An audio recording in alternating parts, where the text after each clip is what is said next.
नमस्कार. आज आपण ताल रूपक याच्या वेगवेगळ्या पटी बघणार आहोत. मागच्या व्हिडिओमध्ये आपण ताल दादरा याची एकपट, दीडपट, दुप्पट, तिप्पट, चौपट या सगळ्या पटी हातावर कशा म्हणायच्या हे पाहिलं होतं. तसंच ठेका वाजवत वाजवत कशा या पटी म्हणायच्या हे पाहिलं होतं. या पटी म्हणजे काय हे पण आपण त्या दिवशी पाहिलं होतं. आज आपण पुढचा ताल रूपक घेणार आहोत आणि या सगळ्या पटी म्हणून बघणार आहोत. रूपक 7 मात्रेचा ताल आहे. 3-2-2 असे त्याचे विभाग आहेत. 4थ्या आणि 6व्या मात्रेवर टाळी, पहिल्या मात्रेवर काल. ती, ती, ना, धी, ना, धी, ना, ती ही एकपट. आता दीडपट करताना मागच्या व्हिडिओत आपण पाहिले प्रत्येक अक्षरानंतर किंवा मात्रेनंतर आपण एक एस घालतो आणि धा आ धिन इन, तसं तिन इन तिन इन, ना आ धी ई ना आ धी ई ना आ असं आपण म्हणणार आहोत. हातावर 2 आवर्तनं म्हणायचे, 2 आवर्तनं द्यायचे, तेव्हा 3 आवर्तनं आपल्याला त्याच्यात म्हणायचे. म्हणजे 14 मात्रांमध्ये 21 मात्रा आपल्याला म्हणायचे दीडपट करण्यासाठी. एका आवर्तनात दीड, दुसऱ्यात दीड. दीडपट अशी होईल. ती, ती, ना, धी, ना, धी, ना, ती ई ना आ धी ई ना आ धी ई ना आ ती ई ना आ धी ई ना आ धी ई ना आ ती ई ना आ धी ई ना आ धी ई ना आ ती, ती, ना, धी, ना, धी, ना, ती. दुप्पट करताना प्रत्येक मात्रेत 2-2 मात्रा म्हणायचे.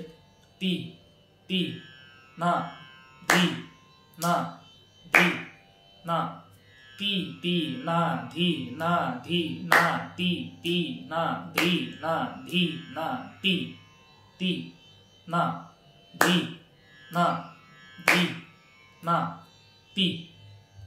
तिप्पटीत 3-3 मात्रा. ती, ती, ना, धी, ना, धी, ना, ती ना, धी ना, धी ना, ती ना, धी ना, धी ना, ती ना, धी ना, धी ना, ती, ती, ना, धी, ना, धी, ना, ती. चौपट 4-4 मात्रा. ती, ती, ना, धी, ना, धी, ना, ती ना, धी ना, धी ना, ती ना, धी ना, धी ना, ती ना, धी ना, धी ना, ती ना, धी ना, धी ना, ती, ती, ना, धी, ना, धी, ना, ती. तर ह्या तालात लक्षात हे घ्यावं लागेल आपल्याला की ऑड मात्रेचा ताल आहे 7.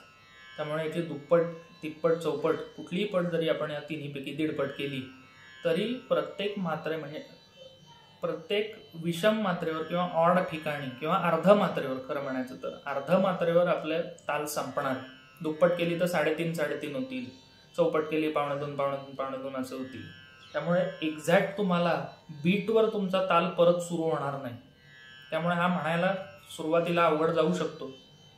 असंही काही जण करतात की एका मात्रेत जी अक्षरं म्हणायची आहेत आपल्याला तीच पाठ करतात. म्हणजे दुप्पटीला ती, ती, नाधी, नाधी, नाती, तिना, धीना, धीना, ती ही दुप्पट अशी पाठ करतात. पण ही शक्यतो अशी पाठ करू नये असं माझं म्हणणं आहे.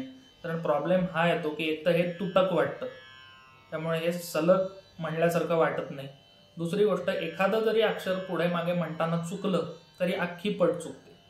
त्यामुळे एकपट, दुप्पट म्हणजे दुप्पट, तिप्पट, चौपट कुठल्याही पटी करताना एका मात्रेत आपण कुठली अक्षरं म्हणतोय तसे तोडून तोडून तुकडे पाठ करण्याच्या ऐवजी हाताची लय स्टेडी ठेवून आपण पटी म्हणल्या तर त्या जास्त सोप्या जाऊ शकतात. आपल्याला लक्षात ठेवायलाही आणि त्या ऐकायलाही जास्त चांगल्या वाटतं. नाहीतर ती ना, धी ना, धी ना, ती ना, धी ना, धी ना, ती ना, धी ना, धी ना, ती हे तुटक वाटतं. आणि ही तिप्पट बरोबरही नाही. पण ती ना, धी ना, धी ना, ती ना, धी ना, धी ना, ती ना, धी ना, धी ना, ती याच्यात जी कंटिन्युटी आहे ती पहिल्या याच्यात वाटत नाही. कारण पहिले अक्षर वजन 3-3 अक्षरं झाली की आपण वजन देऊन ते तुकडे म्हणतोय. त्यामुळे त्याचा फ्लो कंटिन्युअस वाटत नाही आणि ते ऐकायला अजिबात चांगलं वाटत नाही.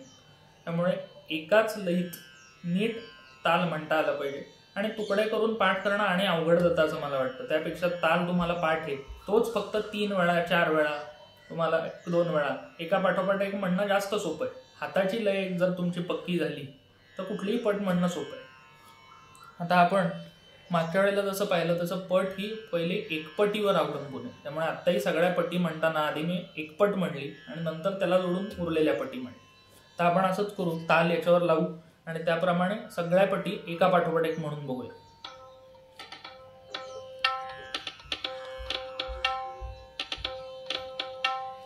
ती ती ना धी ना धी ना ती ई ना आ धी ई ना आ धी ई ना आ ती ई ना आ धी ई ना आ धी ई ना आ ती ई ना आ धी ई ना आ धी ई ना आ ती ना धी ना धी ना ती ना धी ना धी ना ती ना धी ना धी ना ती ना धी ना धी ना ती ना धी ना धी ना ती ना धी ना धी ना ती ना धी ना धी ना ती ना धी ना धी ना ती ना धी ना धी ना ती ना धी ना धी ना ती. आधी एक एक इंडिव्हिज्युअली प्रत्येक पट तुम्ही ताल लावा एकपटीत, एकपट त्याच्याबरोबर म्हणा. त्यानंतर एक एक पट म्हणून बघा ती बरोबर समेवर परत येते ना, तुमच्या हाताची लय त्याबरोबर राहतीये ना. ते जमायला लागलं की आत्ता जशा सलग मी म्हणल्या तसे एकपट, दीडपट, दुप्पट, तिप्पट, चौपट, परत एकपट अशा सलग म्हणायची प्रॅक्टिस करा. आधी एक एक पट हातावर नीट बसवून घ्या, नंतर एका.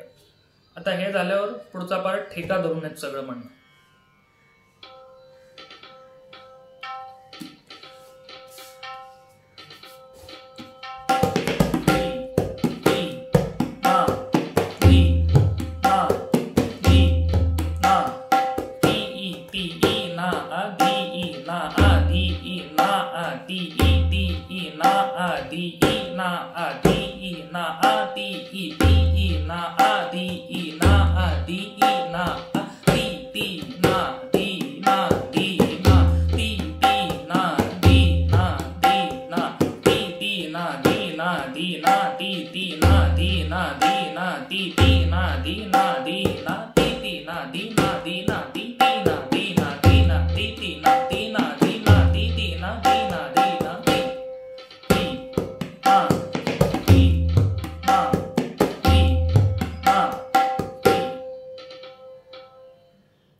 अशा सगळ्या पटी नंतर ठेका धरून म्हणायची प्रॅक्टिस करा. ठेका धरून म्हणणं थोडं अवघड आहे कारण म्हणायचे बोल वेगळे आहेत, वाजवायचे वेगळे आहेत, त्यामुळे बिगिनर्सना हे अवघड जाईल.